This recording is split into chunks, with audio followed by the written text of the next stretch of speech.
berbahagia ini kita bertemu lagi. Semoga anak-anakku semua dalam keadaan sehat walafiat. Amin amin ya robbal alamin. Baik, sebelum kita mulai, bagaimana? Ada yang perlu disampaikan keadaan di rumah masing-masing?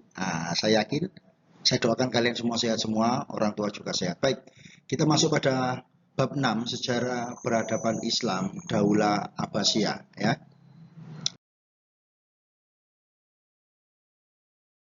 Pada pagi hari ini kita akan selama beberapa pertemuan ini kita akan membahas tentang berdirinya Daulah Abbasiyah. Ini termasuk sebagai salah satu tujuan pembelajaran kita untuk mempelajari tentang sejarah peradaban Islam Daulah Abbasiyah. Jadi kita akan mempelajari tentang berdirinya Daulah Abbasiyah, termasuk dari sisi faktor sosial, politik, budaya, dan melatar belakangi transisi dari Daulah Umayyah ke Daulah Abbasiyah.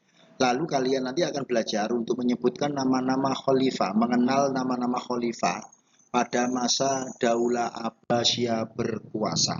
Lalu selain itu juga untuk mengidentifikasi tentang peradaban Islam pada masa Daulah Abbasiyah, kemajuannya seperti dalam ilmu pengetahuan, teknologi, seni, dan administrasi pemerintah. Dan terakhir, kita juga akan menganalisis faktor-faktor yang menyebabkan kemunduran dan runtuhnya Daulah Abbasiyah. Baik, latar belakang berdirinya Daulah Abbasiyah ini cukup menarik karena ada transisi ya dari Daulah Umayyah yang berkuasa kurang lebih 98 tahun lalu digantikan oleh Daulah Abbasiyah. Daulah Abbasiyah ini sendiri berkuasa cukup lama ya, dari 750 Masehi sampai 1258 Masehi. Ya. Jadi faktor-faktor berdirinya Daulah Abbasiyah ini ada faktor sosial, ada faktor politik, ada faktor budaya, ya. Dan tokoh pendiri adalah Abu al-Abbas Asy-Syafa sebagai khalifah dari Daulah Abbasiyah. Nah, kita akan coba untuk mengenal siapa saja sih nama-nama khalifah pada masa Daulah Abbasiyah. Saatnya jam 6 dimulai. Nah, ini adalah nama-nama khalifah di awal pemerintahan Daulah Abbasiyah yang berkuasa mulai dari 750 Masehi sampai 1258 Masehi. Ini kamu bisa baca di sini ya anak hebat ya. Mulai dari Abu al-Abbas Asy-Syafa sebagai orang yang pertama kali mendirikan Daulah Abbasiyah. Ya, lalu Al-Mansur, Al-Mahdi, Al-Hadi, Harun al-Rasyid. Di sini ya, ini adalah masa-masa keemasan daripada Daulah Abbasiyah ya.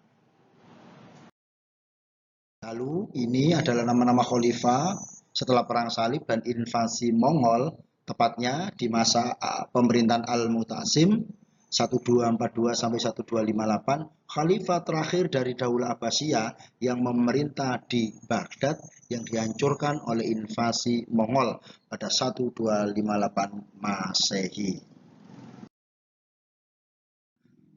Kemajuan peradaban Islam pada masa Daulah Abbasiyah itu cukup mencengangkan dunia ya, menghebohkan dunia pada waktu itu karena the shape of civilization, peradaban waktu itu cukup luar biasa.